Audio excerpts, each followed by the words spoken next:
মিশরের মরুভূমিতে দাঁড়ানো এই পিরামিড প্রায় ৪,৫০০ বছর পুরানো। আজ পর্যন্ত কেউই বুঝতে পারেনি যে এত বড় বড় পাথরগুলো কিভাবে সাজানো হয়েছে। এক একটি পাথরের ওজন ৪০ টন পর্যন্ত, ১০ টন থেকে রয়েছে। তার মানে আপনি বুঝতে পারছেন, একটি পাথর উঠানোর জন্য ১৫০ জন লোকও কম হয়ে যাবে। যে পাথরগুলো ব্যবহার করা হয়েছে এগুলো আনা হয়েছে অনেক দূর থেকে। ওই জামানায় না কোনো মেশিন ছিল, না ছিল কোনো আধুনিক যন্ত্রপাতি, না ছিল ট্রাক।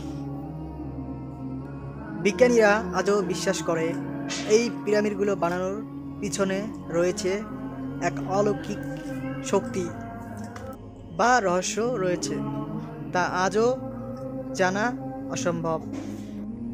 চিন্তা করে দেখুন, সেই জামানায় কোনো আধুনিক কোনো টেকনোলজিও ছিল না, তারপরও পিরামিডগুলো উপত্যকার আকাশের সাথে মিলে যায়। এটা কোনো ইমারত নয়, এটা হলো একটা রহস্য যা মানুষের বাহিরে, ক্ষমতার বাহিরে ভবিষ্যতের ইঙ্গিত দেয়, যা নিঃসন্দেহে আল্লাহ তাআলা সর্বশক্তিমান, নিঃসন্দেহে। তো আমাদের ইসলামিক ভিডিওটি কেমন লাগলো তা কমেন্টে জানাবেন এবং চ্যানেলটি সাবস্ক্রাইব করে একটি শেয়ার করে দিবেন, যাতে দিনই ভিডিও প্রচারের মাধ্যমে সবাই জানতে পারে। তো আল্লাহ হাফেজ। নেক্সট ভিডিও দেখার জন্য আবার সঙ্গেই থাকবেন।